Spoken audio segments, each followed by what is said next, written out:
tanda seseorang yang sudah digariskan untukmu. Jadi Tuhan menyiapkan yang terbaik orang ini untuk kemudian menjadi kekasih sejatimu. Benar-benar yang kamu butuhkan sampai kepada kakek nenek bahagia. Nah, pertanyaannya, siapakah orang tersebut? Bisa saja dia teman kantormu, bisa saja dia satu circle sama kamu, atau bisa saja teman dari temannya kamu. Yang pasti dia digariskan menjadi jodohmu, menjadi yang terbaik untuk kamu. So, ada 10 tanda seseorang yang sudah digariskan untukmu. Yang pertama, yang pasti kalian itu saling mencintai. Ya, kalaupun belum pacaran, tapi benih-benih cinta itu udah ada. Gimana maksudnya? Ya kalian saling care ya, saling perhatian, saling mengutamakan, saling mendukung ya, saling memberi kabar, saling berkorban dan lain-lain. Benih-benih cinta itu udah ada. Dan kamu juga kayak ada semacam keyakinan. Dia juga semacam damai sama kamu. Jadi benih-benih cinta, ya, sayang, perhatian itu sudah tumbuh di antara kalian. Apalagi kalau jelas-jelas kalian sudah pacaran, lebih lebih jelas lagi. Ya. Nah, pertanyaan saya, sudahkah kamu menemukan yang demikian? Oke, itu yang pertama. Nah, kemudian yang kedua adalah kalian itu saling menerima kekurangan masing-masing. Jadi begini, kalian tidak mempersoalkan apa sih kekurangan ini orang, apa sih kelemahannya, bahkan seperti apa sih masa lalunya. Mungkin masa lalunya agak kelam, kurang enak didengar. Tapi ya namanya masa lalu kan ya gimana? Ya udahlah kan namanya masa lalu. Tapi kalian bisa saling menerima bahkan masa lalu masing-masing. Menurut saya ini keren ya, hebat. Artinya kalau sudah saling menerima begitu, ini yang membuat nanti hubungan itu jadi strong, jadi kuat, jadi awet karena udah saling menerima kekurangan masing-masing. Dan salah satu penyebab orang putus, orang bercerai, tidak siap menerima kekurangan pasangannya. Jadi itu yang kedua, saling menerima kekurangan masing-masing. Nah, kemudian yang ketiga adalah masing-masing orang tua, baik dari si cowok ataupun orang tua dari si cewek, merestui. Ya sekalipun kalian belum pacaran, tapi kan sudah kelihatan tuh restu dari orang tua si cowok ataupun restu dari orang tua si cewek. Artinya gimana tuh? Welcome ya, welcome banget. Oh ya, mama senang, papa senang ya. Apalagi kemudian sudah akrab kepada calon mertua. Itu kan lebih kelihatan lagi ada restu itu gitu loh. Nah, pertanyaan saya teman-teman, kamu udah ada sinyal nggak direstui baik orang tua dia ataupun orang tua kamu? Coba komen ya, saya pengen tahu. Itu yang ketiga. Nah, kemudian yang keempat adalah kalian itu memiliki yang namanya ikatan batin yang kuat. Jadi kuat banget ikatan batin kalian. Ya, si cowok ya merindukan si cewek. Si cewek juga merindukan si cowok. Si cowok kepikiran, si cewek juga kepikiran. Si cowok ingin ketemu, si cewek juga ingin ketemu.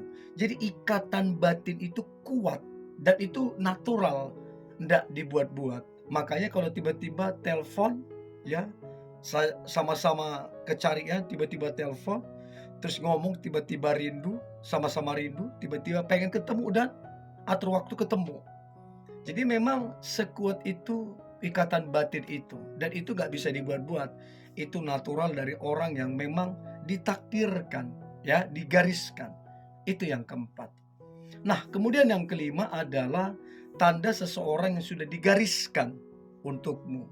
Yang kelima, kalian itu sepadan. Saya selalu bilang begini, sepadan itu gak mesti satu suku, bukan, gak mesti. Mesti sama warna kulitnya, gak mesti. Mesti sama pendidikannya, sama-sama tinggi, gak mesti. Ya sekalipun gak salah, tapi gak mesti. Kata sepadan artinya saling. Si cowok dan si cewek saling. Saling apa? Saling mencintai. Saling menerima kekurangan masing-masing. Saling mendukung, saling support, ya. Saling memperhatikan, saling memperjuangkan hubungan. Tidak bertepuk sebelah tangan. Kan ada orang yang si ceweknya aja yang berjuang, si cowoknya enggak. Ada si cowoknya yang berjuang, si ceweknya enggak. Itu namanya bertepuk sebelah tangan, tidak sepadan gitu. Ya. Jadi yang kelima itu sepadan. Yang keenam, kalian itu sama-sama yang namanya berjuang. Jadi perjuangan kalian itu tidak main-main ya. Apalagi kalau kalian ada satu dua hal yang menjadi tantangan. Mungkin tantangan dari eksternal. Anggaplah mungkin orang tua belum memberikan restu. Saya ingat banget sepupu saya tidak direstui, ya mungkin cukup lama ya. Ya jelas-jelas orang tuanya kemudian tidak begitu respect. Kelihatan secara kasat mata. Tapi mereka ini gak gampang menyerah. Ya, mereka berjuang sampai akhirnya mereka direstui, udah menikah, dan mereka punya anak dan sekarang bahagia. Ya, diberkati luar biasa. Nah, karena apa? Sama-sama berjuang. Itu yang keenam. Nah, pertanyaan saya, kalian berjuang nggak sama-sama? Yang ketujuh, ini penting sekali, sangat-sangat penting. Seseorang yang digariskan untukmu adalah seiman kalian. Jadi penting sekali dan kewajiban dan keharusan seiman. Saya percaya apapun agama teman-teman, pasti di agamamu diajarkan untuk umatnya, ya. Dalam menjalin hubungan, apalagi menikah, harus yang seiman, ya. Karena begini, dan mungkin Tuhan, ya, kamu berdoa nih kepada Tuhan, terus Tuhan berikan aku jodoh, terus Tuhan berikan, lalu kemudian jodohmu ini gak percaya kepada Tuhan, kan gak mungkin. Yang pasti Tuhan berikan yang percaya kepada Tuhan, yang kamu percayain, yang pasti seiman, ya. Jadi seiman, itu yang ketujuh. Nah, kemudian yang kedelapan adalah kalian itu saling percaya. Ya, ini natural, nggak dibuat-buat, ya. Tidak sedikit cemburu berlebihan, tidak sedikit kepo handphonenya, sedikit bertanya, di mana, ngapain, sama siapa, jangan-jangan ini itu segala macam. Orang over cemburu juga nggak bagus. Cemburu itu ada bagusnya, tapi kalau over itu nggak bagus. Jadi kalau saling percaya di antara kalian, ini tanda ya orang tersebut digariskan untukmu karena saling percaya. Hubungan ya pada akhirnya akan runtuh apabila hubungan itu tidak ada kepercayaan. Yang ada curiga, tuduh menuduh, fitnah memfitnah, sakit hati, kecewa. Nah, itu. Jadi saling percaya itu tanda bahwa seseorang atau orang itu digariskan untukmu. Yang kesembilan, kalian itu sama-sama yang namanya bersyukur. Ya, si cowok bersyukur atas kehadiranmu, si ceweknya juga bersyukur atas kehadiranmu. Ya, tidak mempersoalkan yang namanya kelemahan, kekurangan, apalagi masa lalu. Nah, kenapa ada perselingkuhan? Karena kurang bersyukur. Selalu dia lihat orang lain yang lebih wow, lebih baik, lebih cantik, lebih ganteng, lebih ini segala macam. Nah, orang yang tidak bisa bersyukur, potensi selingkuhnya itu tinggi sekali. Potensi untuk meninggalkan itu tinggi sekali. Karena apa? Tidak bersyukur. Tetapi kalau kamu bersyukur atas dia, dia pun sebaliknya bersyukur atas kamu. Nah, ini nih yang betul-betul digariskan untukmu. Nah, pertanyaan saya teman-teman, kamu bersyukur enggak atas dia? Dan dia bersyukur enggak atas kamu? Coba komen ya, saya pengen tahu. Dan yang terakhir, Tanda seseorang yang sudah digariskan untukmu. Yang terakhir adalah kalian itu sama-sama serius ke depannya. Nggak main-main, nggak have fun, nggak, ya boleh sih senang, ya bahagia, tapi harus serius.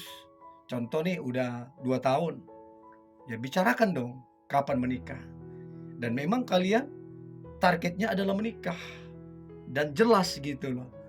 Persiapannya seperti apa, biayanya seperti apa, dan gimana memperjuangkan supaya biaya dan lain ini bisa terlaksana. Ya sama-sama menabung dan lain-lain. Jadi kalian membicarakan itu. Teknisnya bagaimana kalian yang membicarakan. Tapi yang pasti kalian sama-sama serius ke depannya. Oke? Ini boleh saya bagikan. Jangan lupa subscribe, like, comment, share, dan jangan lupa untuk tetap semangat. Oke? God bless you.